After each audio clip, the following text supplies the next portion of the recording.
할렐루야. 최근에 우리나라의 가계 부채가 900조 원을 넘었다 해서 국내외적으로 많은 분들이 걱정하고 염려하고 있습니다. 더더군다나 또 전세금까지 폭등해서 서민 생활이 참 어려워진 것은 더 말할 필요가 없을 만큼 힘든 그런 상황입니다. 그렇기 때문에 우리가 작은 돈이지만 은행에 돈을 빌리려 하면은 반드시 서류도 복잡하고 많을 뿐만 아니라 담보물이 있어야, 그 담보물을 제공해야 은행에 돈을 빌리는 것이 가능합니다. 오늘 이 본문은 담보물이라는 아주 독특한 단어가 사용되면서 야곱의 아들 12지파 중에 유다가 며느리였던 다말과의 계대 결혼을 이행하지 않다가 결국 며느리인 다말이 창녀인 줄 알고 담보물을 제공하고 동침하게 되는, 참 얼굴 낯뜨거운, 얼굴이 정말 붉어지는 그런 불륜의 기사로 기록되었고, 결과는 베레스와 세라를 낳는 그런 사건을 다루고 있는 내용입니다. 다시 한번 이 내용들을 좀 더 깊이 소상하게 사건 줄거리를 들여다보면 본문적인 이해를 돕기 위해서 유다에게는 아들이 셋째가 있었어요. 세 아들이 엘, 오난, 셀라. 근데 이 아들이 셋이 있는데 유다에게 엘이라는 이름은 경계하는 자, 이러니까 아마 굉장히 엘이 소심했던 것 같아요. 그러함에도 불구하고 소심한데 여호와의 목전에 악을 행했더라. 그러니까 하나님 보시기에 엘이 신앙생활도 제대로 하지 않고 또 하나님 보실 때 이게 악행을 하니까 하나님께서 엘을 죽여버리셨어요. 그러니까 다말은 자동으로 과부가 되었겠죠. 그러면 유대나라에는 계대 결혼법이라서 신명기 25장 5절에서 10절에 보면은 형이 아이가 없을 때, 형이 죽고 형수만 있고 아이를 못 낳을 때는 동생이 형수에게 아이를 낳아줘야 될 책임이 있어요. 이것이 계대 결혼법입니다. 계대, 대를 잇게 해준다, 이런 뜻이죠. 자, 그런데 이게 오늘날도 인디안들, 페르시아 지역, 아시아, 아프리카 일부 지역에는 지금도 존재하고 있는 관습법입니다, 이게요. 네, 오늘 시대하고는 안 맞지만. 자, 그런데 애를 하나님이 악하니까 죽여버렸어요. 그러니까 동생 되는 오난이 다말을 계대 있게 하기 위해서 아이를 갖게 해야 되는데, 오난은 힘이 센 자, 힘이 있다, 이런 뜻이에요. 근데 아마 힘이 있고 이러지만 형에게 아들을, 만일에 형수가 아들을 가지게 되면은 재산상의 분배 문제도 나타날 것이고, 또 여러 가지 형으로 마지로 이어가는 계대법에 의해서 자기가 마지가 될 건데 마지가 안 되니까 자기 아들이, 그래서 아이를 낳게끔 해야 되는데 그 형수에게 아이를 낳지 않도록 해버린 거예요. 성경에서 땅에 설정하매 이렇게 나와요. 그러니까 하나님 앞에 또 악하니까 하나님이 이 오난을 죽여버렸어요. 그러면 이제 누가 남았나요? 셀라만 남았어요. 셀라. 셀라는 유다가 이름을 짓기를 기도, 평화로운 자, 이런 뜻이에요. 근데 아직 셀라는 어리단 말이에요. 그러니까 유다가 보니까 이거 다말하고 접근했는 두 아들이 죽어버리니까 저 여자에게 무슨 저주가 있는 모양이다. 저 여자에게 아들은 가면 다 죽는다. 이거 큰일 났다. 그래서 불행을 가져오는 여자로 보고 친정집으로 쫓아보낸 거예요. 그래서 본문에 보면은 수절하고 친정에 가 있으라, 셀라가 장성할 때까지 기다려라 이러고 친정집으로 쫓아보냈어요. 그런 상황에서 아무리 기다려도, 다말이 기다려도 셀라가 다 자랐는데도 계대 결혼을 이행하지 않으니까 이걸 어떻게 해야 되느냐 다말이 고심하고 있을 때에 유다도 아내를 상처했다.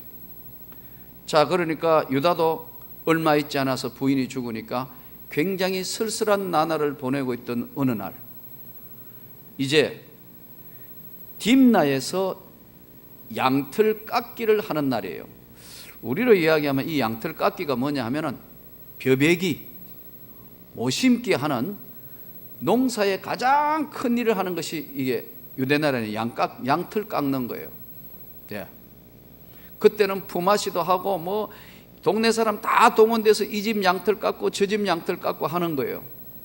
그러니까 딥나 지역에 양틀 깎는 날이라 하니까 이제 친구 히라라는, 아둘람 사람 친구 히라라는 사람이, 야 유다야, 너 쓸쓸하고 외롭고 거기 있지 말고 답답할 텐데 너희 집 양틀은 다 깎았잖냐. 그러니까 이번에 양틀 깎는 이 지금 여기 좋은 자리가 딥나에 양틀 깎는 임시직이 생겼다.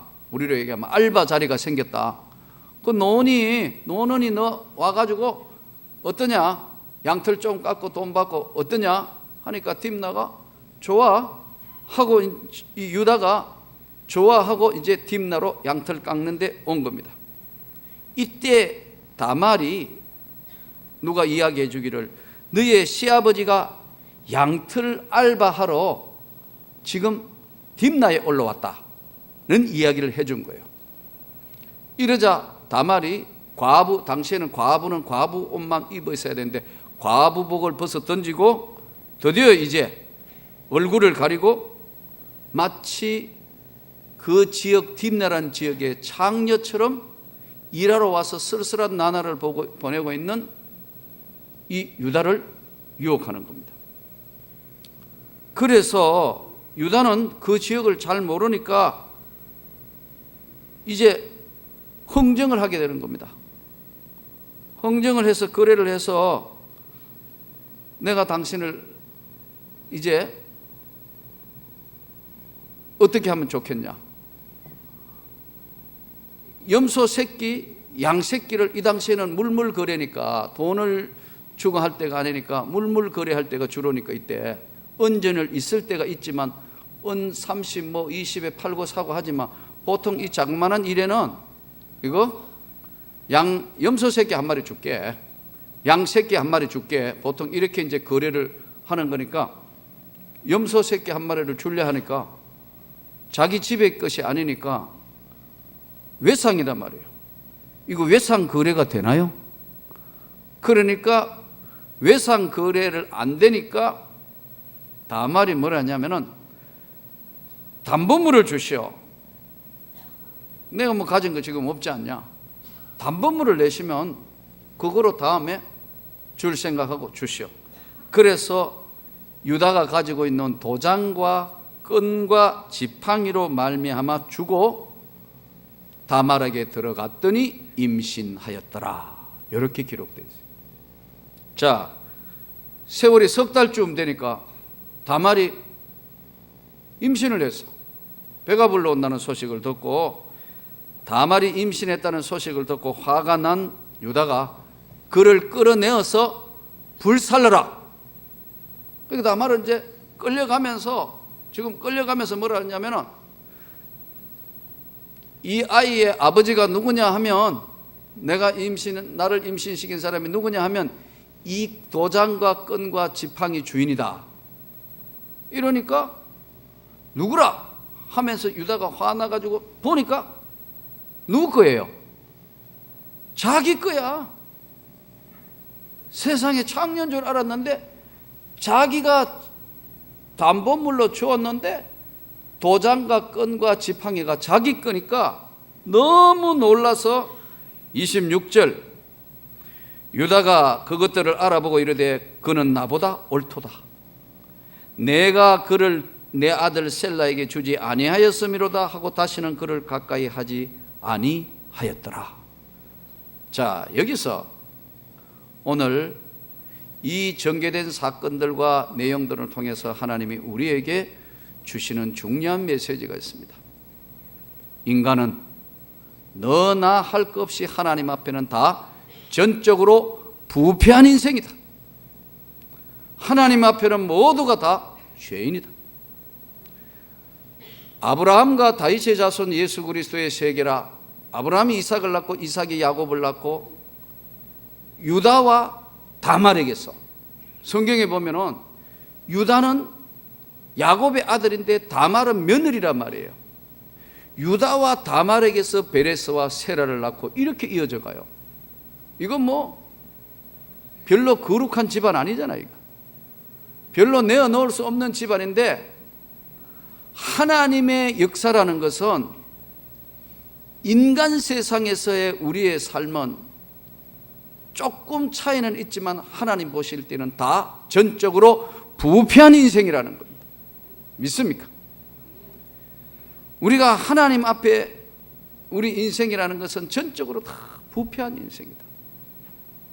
그래서 인간에게는 완벽을 기대해서는 안 됩니다. 인간은 다 부족하다. 너도 부족하고 나도 부족하고 다 부족하다. 우리 옆에 분과 서로 한번 인사해 봅시다. 나는 부족합니다. 별로 안 부족한 것 같아요. 나는 부족한 사람입니다. 진심으로 나는 부족하고 모자라는 사람입니다. 왜요?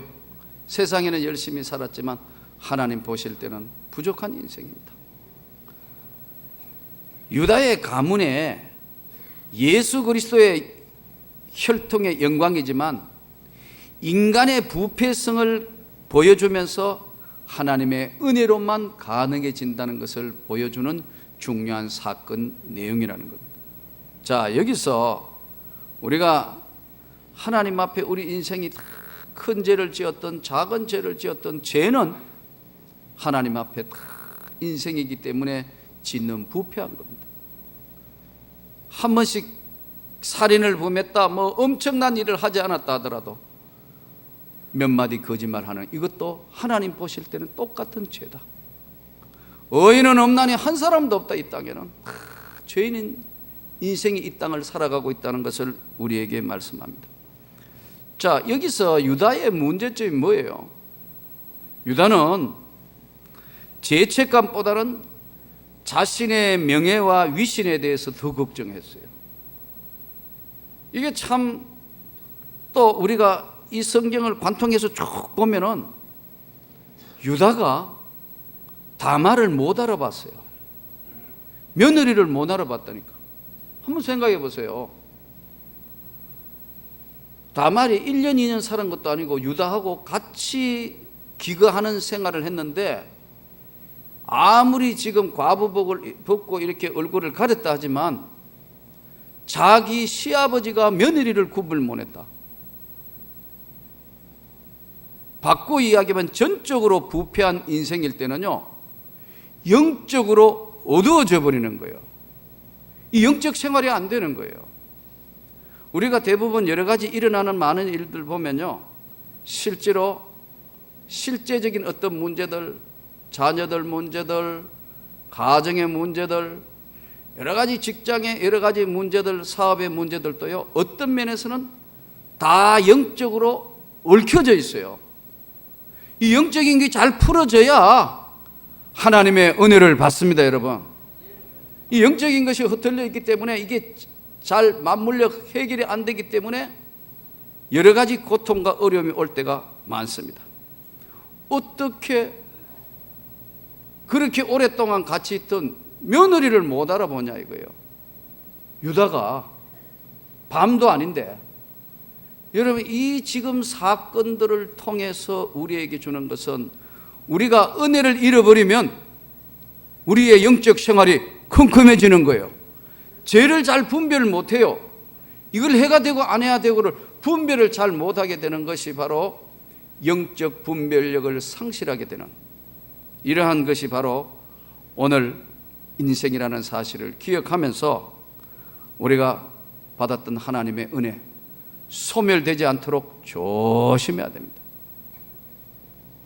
유다는 신앙의 대를 이은 가정이었습니다. 아버지 야곱, 보통 사람 아니지 않습니까? 기도의 사람, 하나님의 약속의 사람.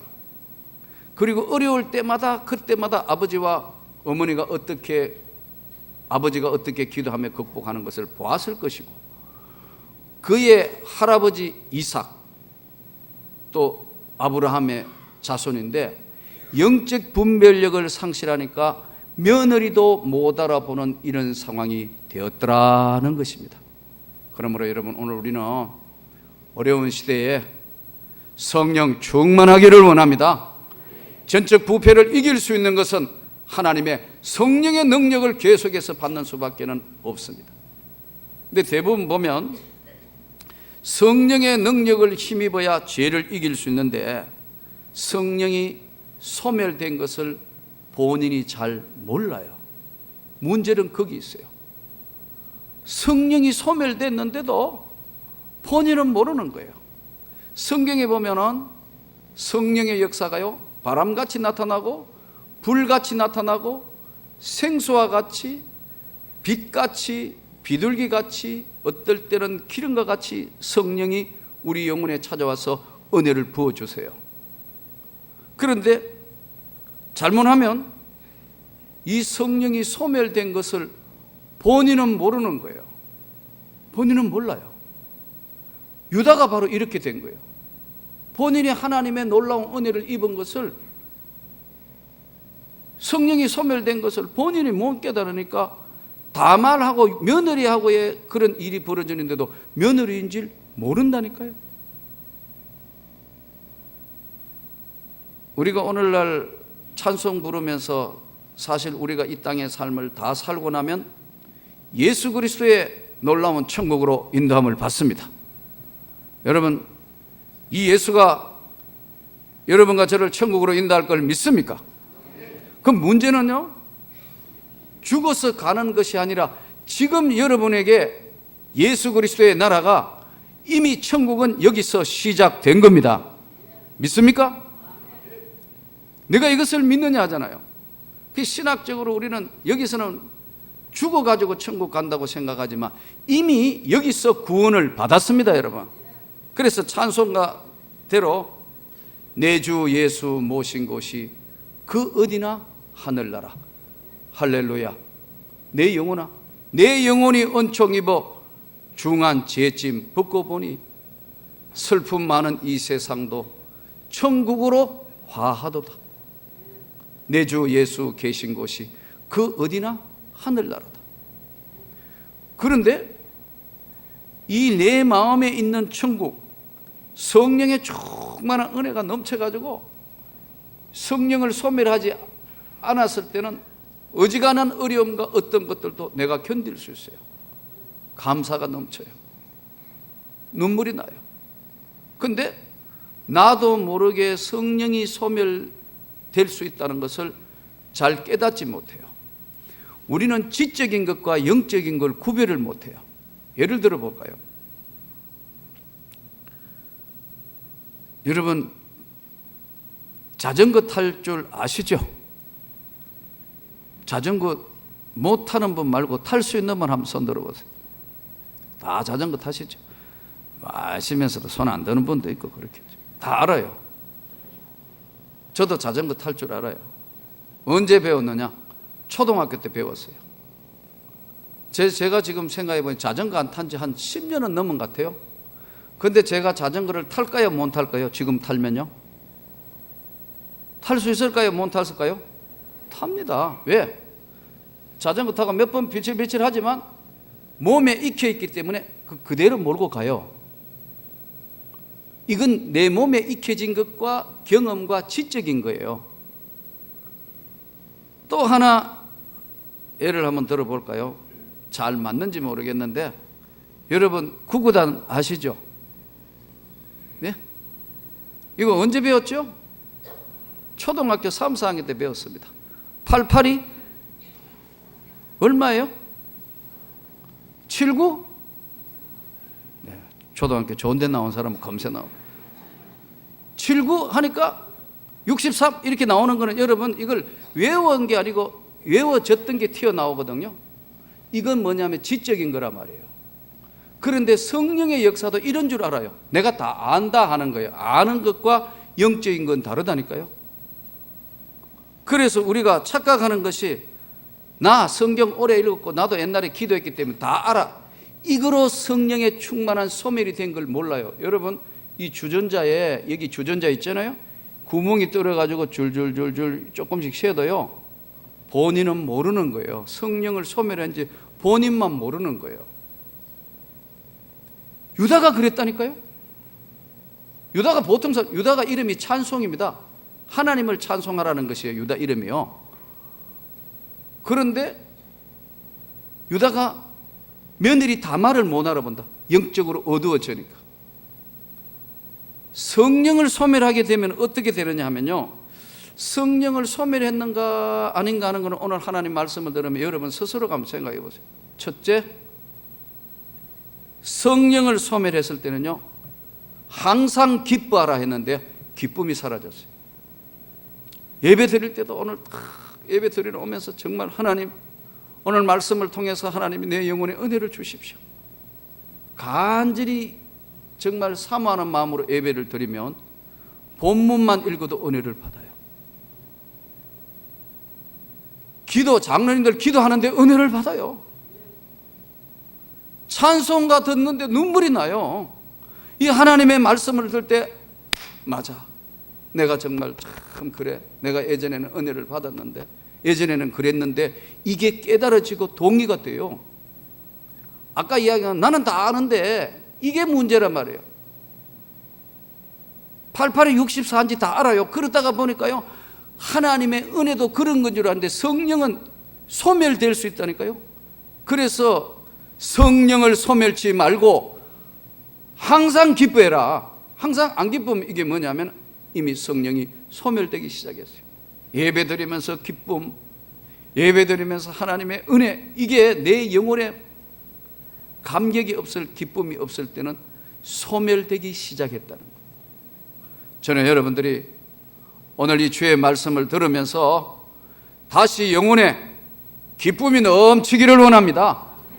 내 영혼에 기쁨이 넘쳐서 성령이여 충만케 부어주옵소서. 내 영혼에 기쁨이 넘쳐. 또 당연히 성령을 소멸치 않는 사람들은 쉬지 않고 기도하는 거예요. 쉬지 말고 기도해라. 한 번씩은 다 기도해요. 밥 먹을 때 기도하고요. 또 뭐 이럴 때 기도하고. 그게 아니고요. 쉬지 말고 기도할 때만 성령을 소멸치 않아요.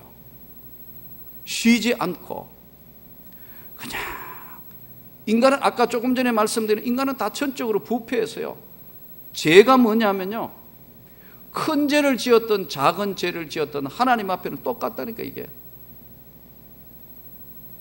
우리는 세상 죄 이런 죄 이거 진짜 죄인이다, 사형당해야 되겠다, 무기징역이다 하지만요 하나님 보실 때 죄는 똑같다니까. 무게가. 왜? 죄는 하나님 앞에 갈 수 없는 거니까. 성령과 죄는 공범하지 못합니다. 같이 동행하지 못해요. 우리가 성령에 충만하면 죄를 지으면요 토하게 돼 있어요. 하나님 잘못했습니다. 막 저절로 기도하게 돼요. 반대로 죄가 내 속에 있으면요 성령이 오시는 걸 밀어내요. 밀어내버려요. 계속 밀어내다가 보면 양심의 화인을 맞게 돼요.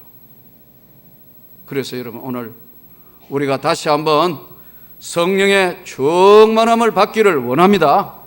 하나님의 성령의 충만함을 받아서 하나님 앞에 내가 정말 하나님의 은혜로 항상 기뻐하고 쉬지 말고 기도하고 성령이 소멸치 않을 때는 작은 일에도 감사하게 되는 겁니다.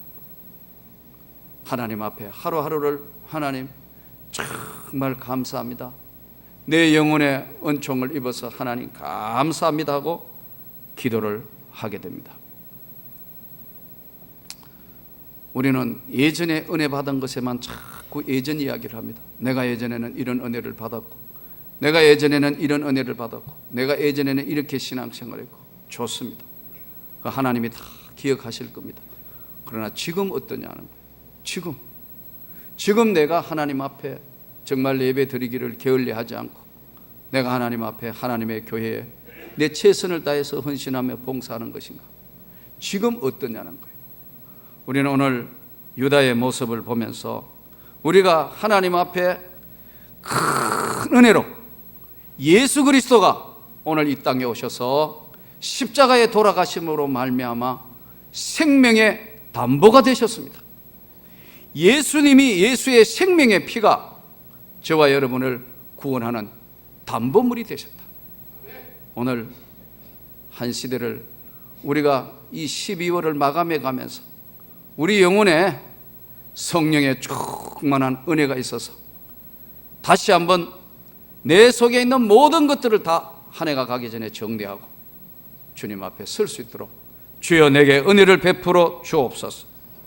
내가 다시 한번 하나님의 큰 축복과 삶에 감사가 넘치게 해주시고, 내 삶이 비록 피곤하고 힘든 것이지만 쉬지 않고 기도하고 하나님의 은혜에 취해서 감사하고 내 영혼이 하나님과 동행하는 기쁨을 회복하는 이 성탄과 한 해 되게 하여 주옵소서.